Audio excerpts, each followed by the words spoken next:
आज आम्ही मोरे महिला प्रतिष्ठान तर्फे वडगाव मावळ मधील सर्व महिला आम्ही भाकरी करून आपल्या मराठी बांधवांना देत आहोत। कारण जास्त प्रमाणात आपले बांधव मुंबईमध्ये गेलेले आहेत आणि त्यांना तिथं खूप हाल होतात त्यांचे खाण्यापिण्याचे। तर आपण त्यांना इथून त्या भाकरी, लोणचं, चटणी असं जे शिदोरी त्यांना देणार आहे की त्याच्यामुळे त्यांना एक ऊर्जा मिळणार आहे। आणि त्यामुळे आमचे मराठी बांधव हे तिथं जोपर्यंत आंदोलन पूर्ण होत नाही तिथे राहणार आहेत, तोपर्यंत आम्ही इथून महिला त्यांना ही शिदोरी देत राहणार आहोत।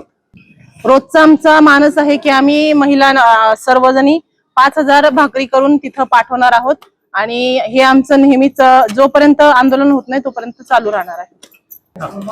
जोपर्यंत मागणी पूर्ण होत नाही तोपर्यंत आमचं हे जे आमच्या बांधवांना शिदोरी पाठवायचं काम ते चालूच राहणार आहे। आता isakal.com आहे देशातील नंबर 1 ची मराठी न्यूज वेबसाईट। प्रत्येक अपडेटसाठी isakal.com ला नक्की भेट द्या। सर, मावळातून काय काय पाठवलं आंदोलन करताना? मावळातून आपण आज 2000 बिस्लरीचे बॉक्स, जवळजवळ 6 ते 7000 भाकरी, तसेच आमचे वडगाव मधील मोरिया महिला प्रतिष्ठान, तसेच वडगावकर नागरी, तसेच आजूबाजूचे गाव असतील यांना आम्ही काल दुपारी आवाहन केलं आहे की आपल्याला मनोज जरांगे दादा यांना संपूर्ण महाराष्ट्रातून जे मराठी जात आहेत त्यांच्यासाठी जेवणाची, पाण्याची सोय करायची आहे। तर आमच्या वडगावकर नागरिक असेल, मावळ तालुक्यातील मराठा समाज असेल, यांनी एवढं असं प्रोत्साहन दिलं की जवळजवळ आमचे 12 तासामध्ये 2200 बिस्लरीचे बॉक्स, तसेच 6000 भाकरी आता तयार आहेत। अजून थोडा वेळ थांबला तर 2-2500 भाकरी होतील, 10,000 भाकरी संकल्प होईल। तसेच शेंगदाणा चटणी, लोणचं असेल, ब्लँकेट असेल, तसेच अजून कोरडा शिरा म्हणजे जेणेकरून तांदूळ असेल, मसाले असेल, काही कडधान्य, जेणेकरून की तिथं त्या ठिकाणी कमीत कमी अजून लोक जरी बसले तरी 20 ते 25 हजाराचं जेवण, कोरडा शिरा खाऊ शकतील। राज्याच्या कानाकोपऱ्यातून असे बहुसंख्य मराठी आलेले आहेत की त्यांना आपल्यामुळं काहीतरी आव्हान मिळेल की जेणेकरून आपण जे करतो हे पण लोकांना करावंसं वाटेल।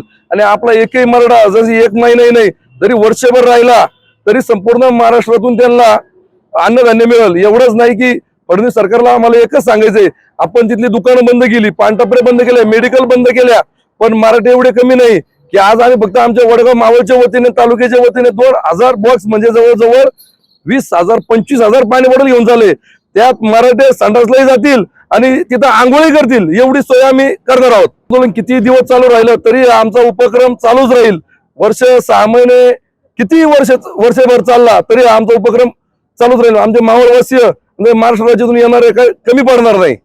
सर, मुंबईत मराठी जो माणूस आहे तो आंदोलनासाठी बसलाय, कशा पद्धतीने तुम्ही इथून जेवणाची व्यवस्था? आम्हाला माध्यमांमधूनच समजलं की त्या ठिकाणी मुंबईमध्ये जे मराठी समाजासाठी आंदोलन जरांगे पाटलांनी उभं केलंय त्या ठिकाणी गैरसोय निर्माण झालेली आहे।